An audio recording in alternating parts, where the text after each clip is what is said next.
Hi, and welcome to the course orientation for this course, Philosophy of Psychology.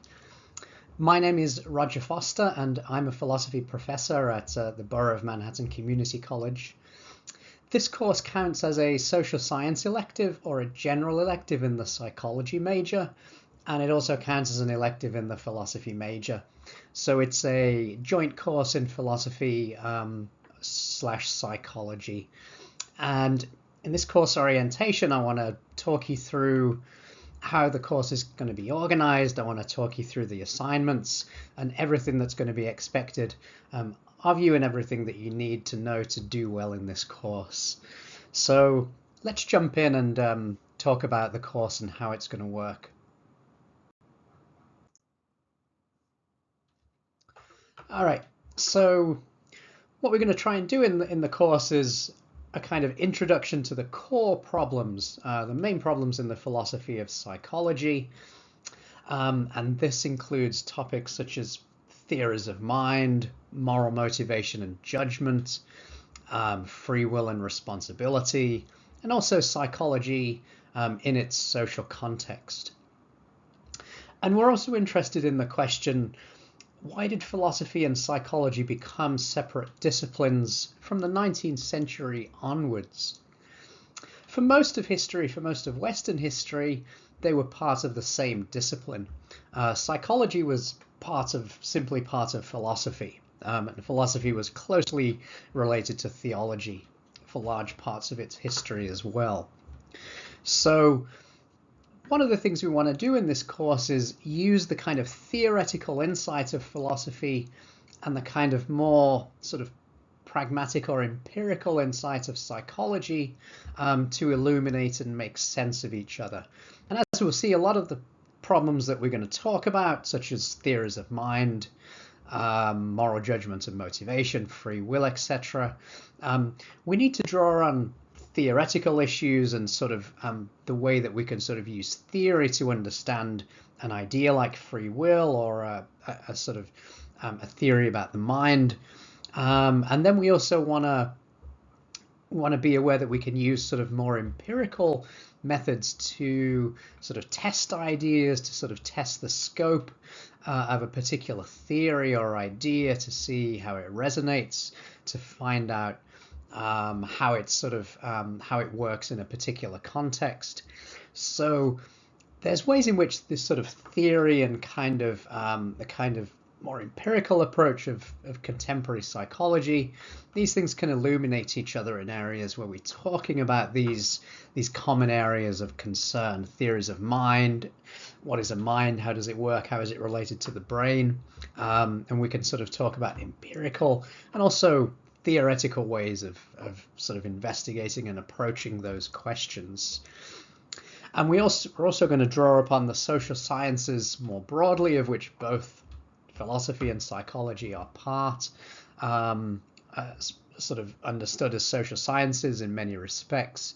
And we'll draw upon the social sciences, including history and sociology, to ask critical questions about psychology as a discipline.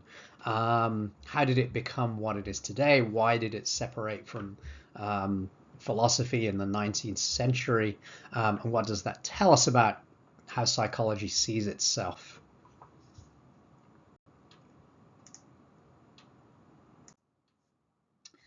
Okay, so let's talk about the sort of course and its organization. So this is a 15-week asynchronous course. It starts in week 0 and goes through week 14, organized into weekly segments. Week 14 is the final week, and it's in fact exam week.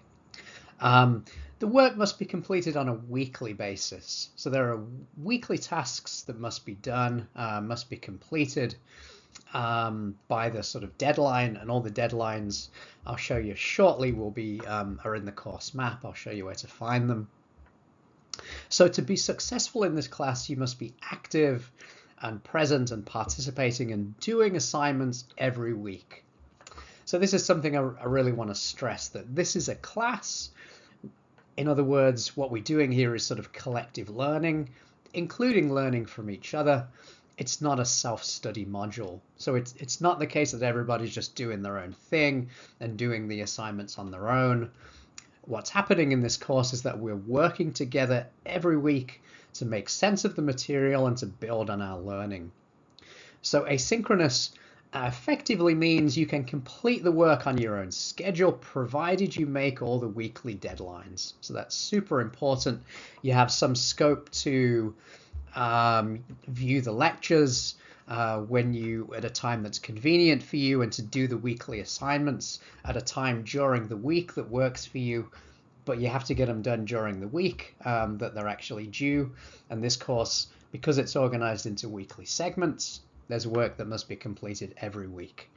So the weekly assignments, and especially as I'll talk about shortly, the markup assignments and the VoiceThread assignments, are assignments that we do together.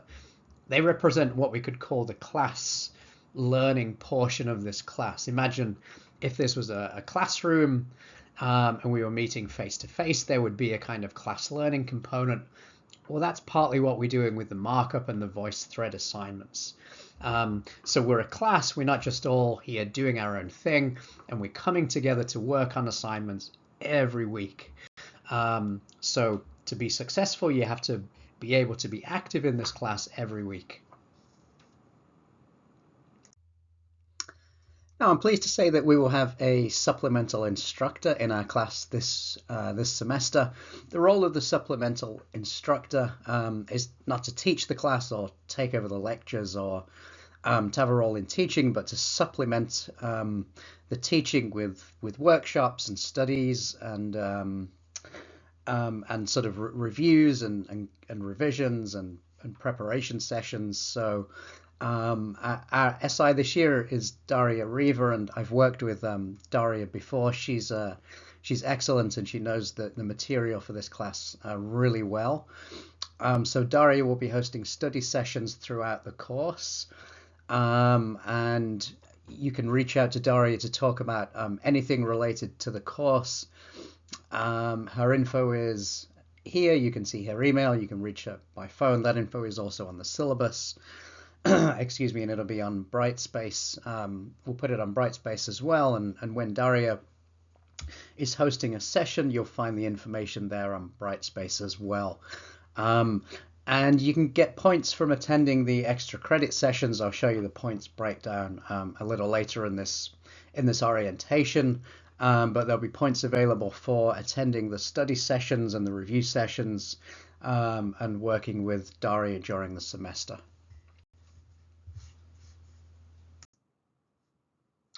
All right, so the textbook that we're using in this class is The Philosophy of Psychology, and we'll be using this for a number of weeks in the semester.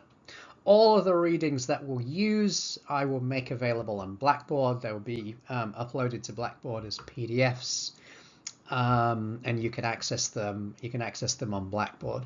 But unfortunately, I can't do that with this textbook. So this is something you're going to have to acquire. It's been ordered for the BMCC bookshop. You can also find it online at textbook sellers, including Amazon, of course. So take a look around and see what you can find. It's fairly new, but I'm sure there are some secondhand copies that you'll be able to get a hold of. But this is the only text that you need to get a hold of for this class.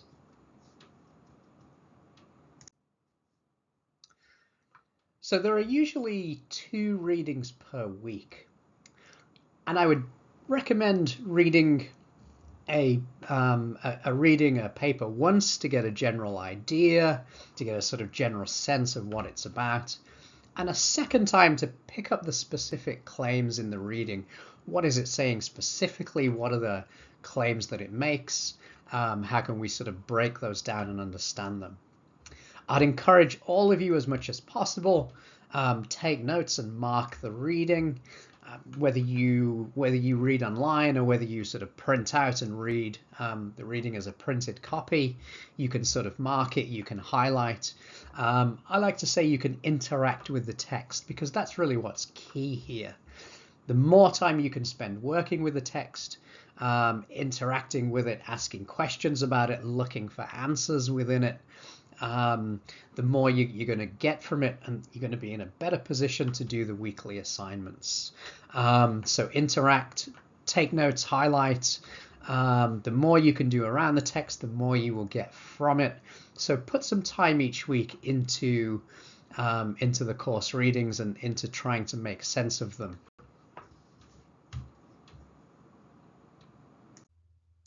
Okay, so let's take a look at the evaluation and requirements of students, which is on the syllabus. The syllabus is worth taking a close look, and we're doing a markup of the syllabus in the first, before the week 1 begins in this class, and it would be a very good idea to have a look at that and practice the markup. So the syllabus has a lot of vital information about the course outline, all the readings and the dates towards the end. So it's really important to go through that material and see the texts and what you need at a particular week, and what's going on week to week. And it also has the evaluation and requirements, as you can see here. And as you can see, it's a points-based system. So the weekly tasks, the quizzes, 120, the markup assignments, and the voice threads that we'll be doing most of the weeks during the semester.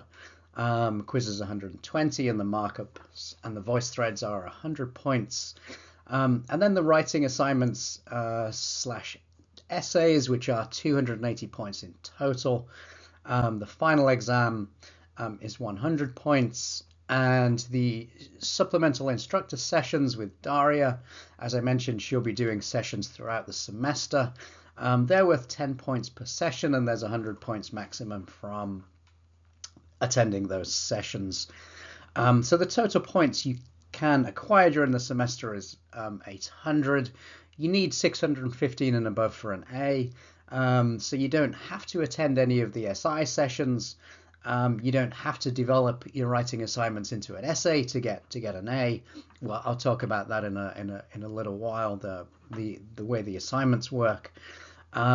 So it's not so you can sort of work out how and where you get the points here. So this is how I'll be grading the assignments. And this is the grading scheme that I'll be using this semester.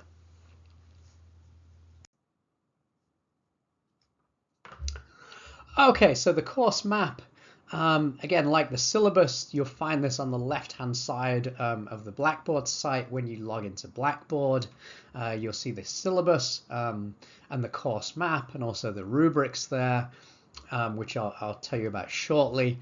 So the course map is really important because it's got all of the assignments, all of the things that you have to do each week, and the due dates in addition.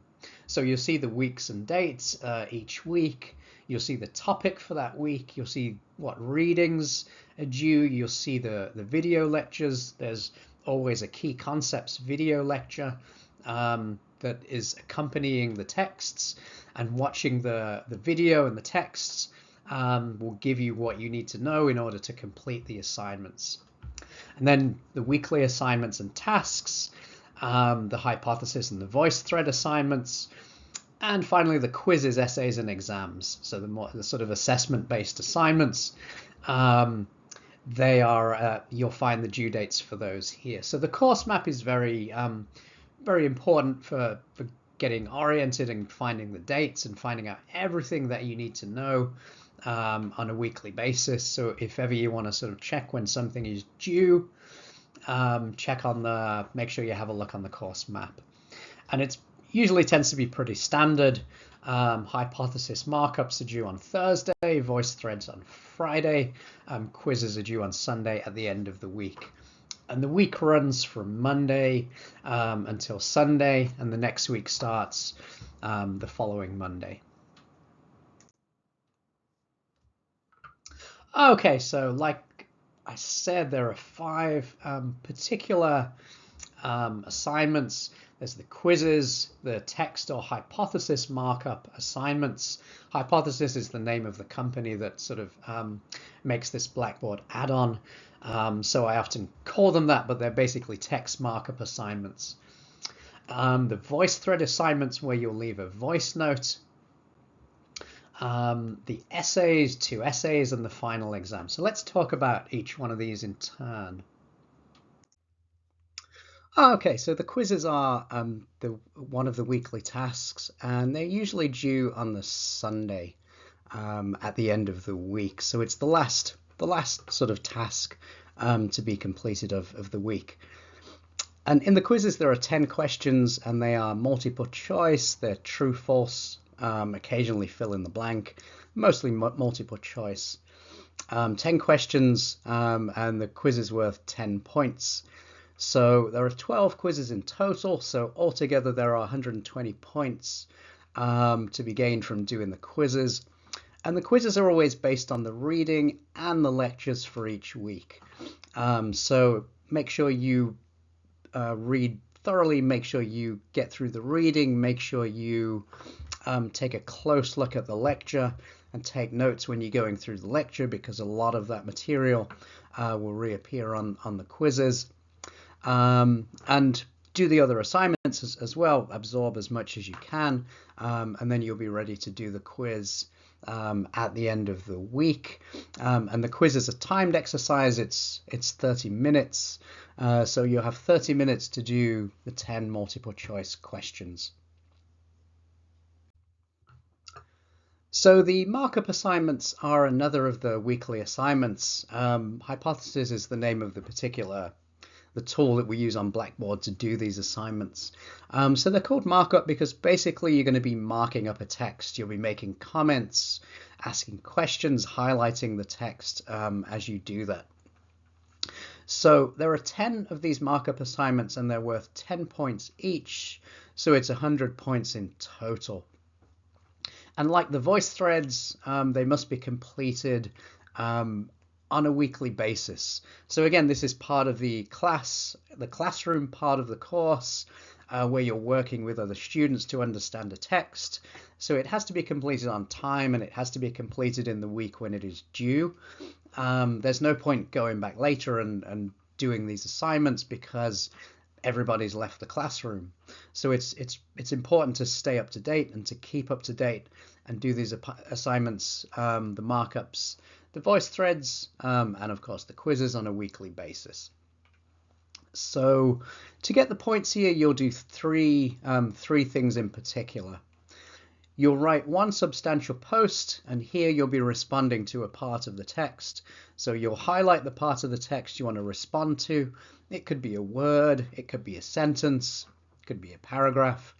You'll highlight the text, and then you'll be able to write a post talking about why you highlighted it, what you found interesting, what you found fascinating, what you disagreed with. However you want to respond to the text is fine.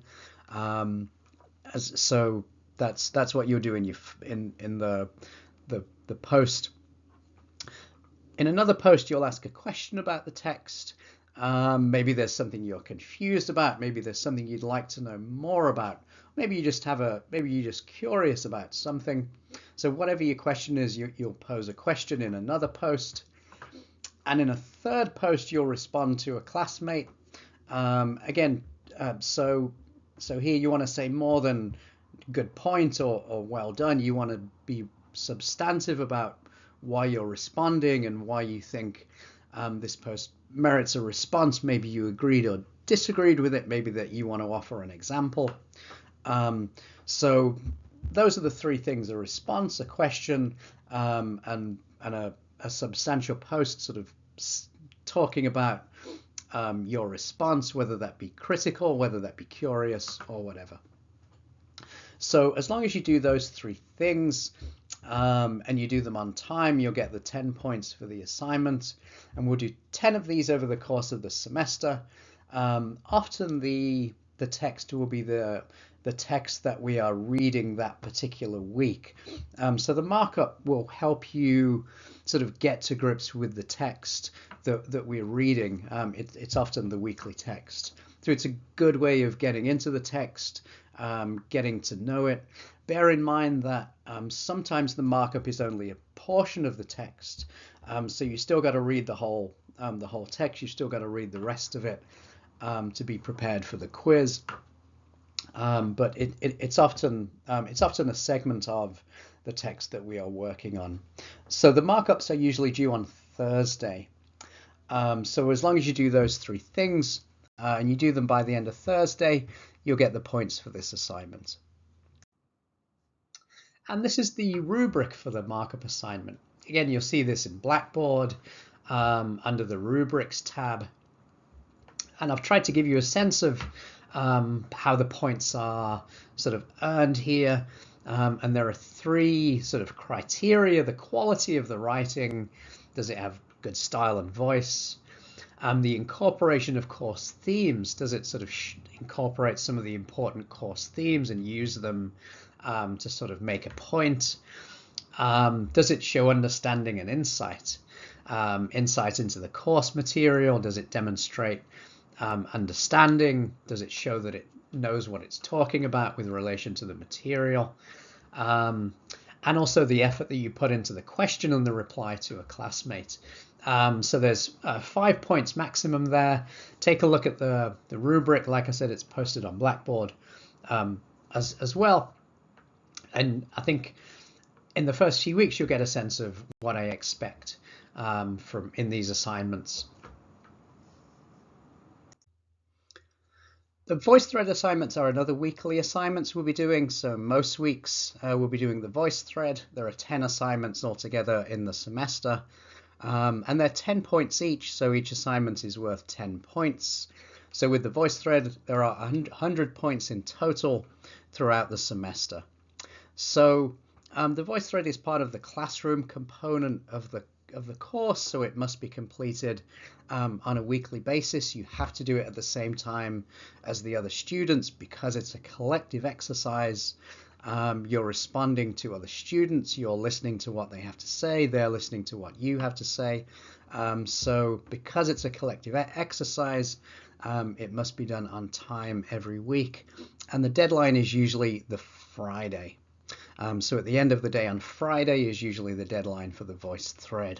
So to complete the VoiceThread, what you'll do is you'll upload one substantial voice response to the video prompt. So I'll provide a video prompt that's usually about a couple of minutes long.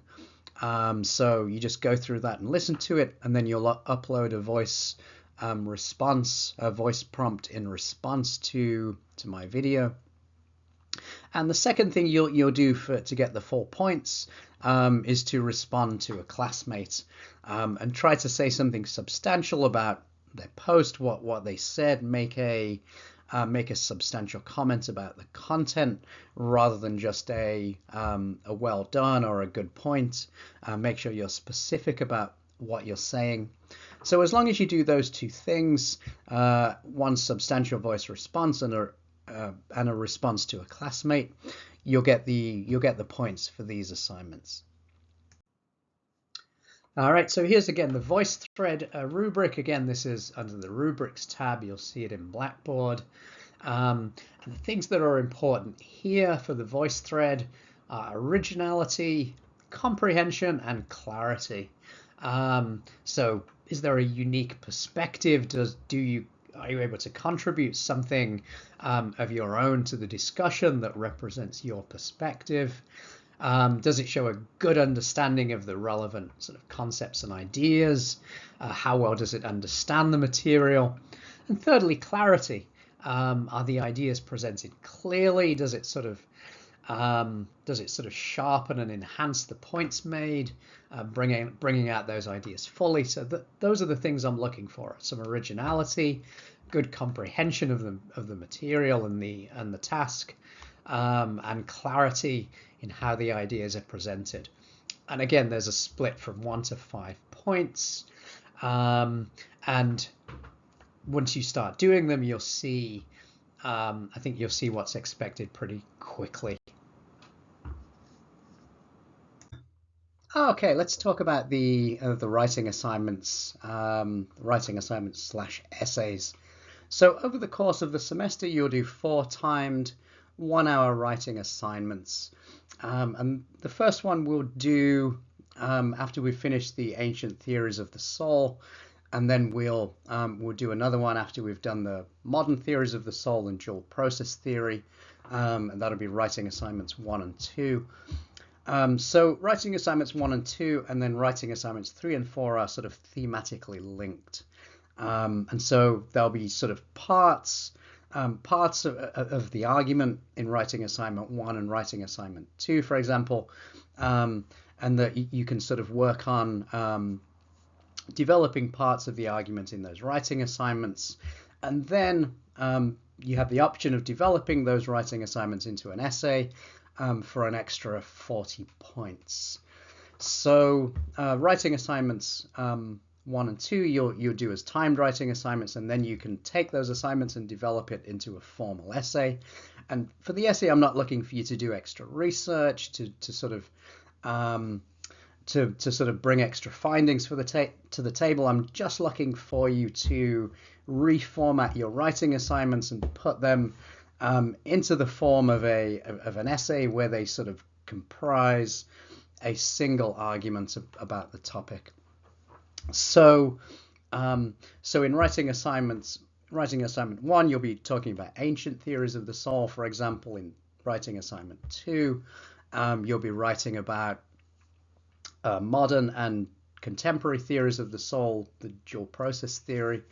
And so you'll be writing about those 2 assignments, and then you'll develop those 2 assignments into an essay for an extra 40 points. And the same with writing assignments 3 and 4, which are thematically linked, and can also be developed into an essay. So the point of the writing assignments, it's a timed exercise that gives you an opportunity to sort of talk about and express what you've learned from the module that we're looking at, and to sort of just lay out your ideas and to brainstorm and get your ideas down on paper, or sort of down on the down in text, so that you can sort of so that you can develop them. So it's a way of sort of thinking about the subject and writing out your ideas, but there's no expectation of formatting or that things should look a certain way. It's just a writing dump. So that's how I think about the writing assignments. They're worth 50 points each. So writing assignments 1 and 2 together are worth 100 points. And to develop them into an essay, you could do that for another 40 points. So the whole process, it might look complicated, but the whole process is supposed to simplify things. So it's basically writing assignments 1 and 2, and the essay is basically one essay, but we're doing it in stages instead of doing it in like a single shot where you'd write a whole essay. So we're doing it in stages, and it's meant to make it easier to sort of think about, to sort of do it in pieces, so it's not sort of one big sort of imposing chunk. So that's how I think that'll make it sort of easier for us to deal with them piece by piece, and to do the assignments in a way that allows you to show what you've learned about the modules.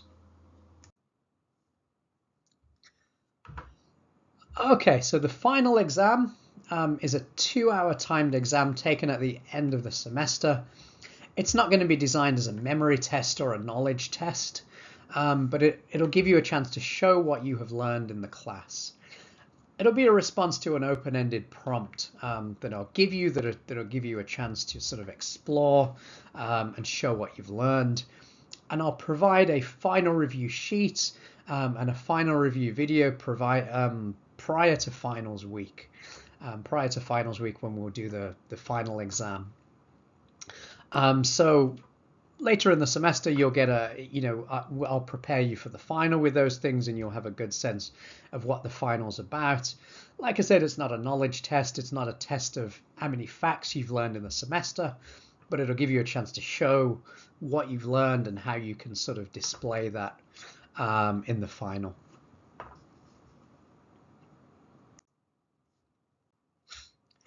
Okay, my office hours, Tuesday 12:45 to 1:45 on the main campus, Wednesday 4 to 5 on Zoom, and Thursday at 3:30 to 4:30, again on the main campus. It's on the 6th floor in the social science department, in room N651V. So you can drop by to those office hours. You don't need an appointment. If you let me know that you're coming, that's great, and it sort of and then I know to expect you, and I can probably make more time for you. But you don't have to have an appointment for those face-to-face office hours. If you want to meet on Zoom, please contact me by email or phone, and we can meet at that time or another time. If another time works better for you, we can try to set that up too. So reach out. The best way to reach me is email. Phone is also a good way to reach me.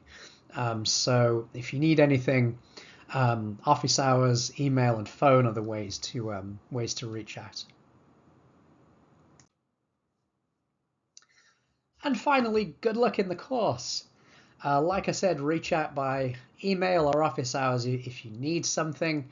Even though I won't see you in class as such, I'll be there sort of present, sort of grading and making sure everything's running, and putting things up. So, if ever you need to shoot me an email and talk about something, I'm always available.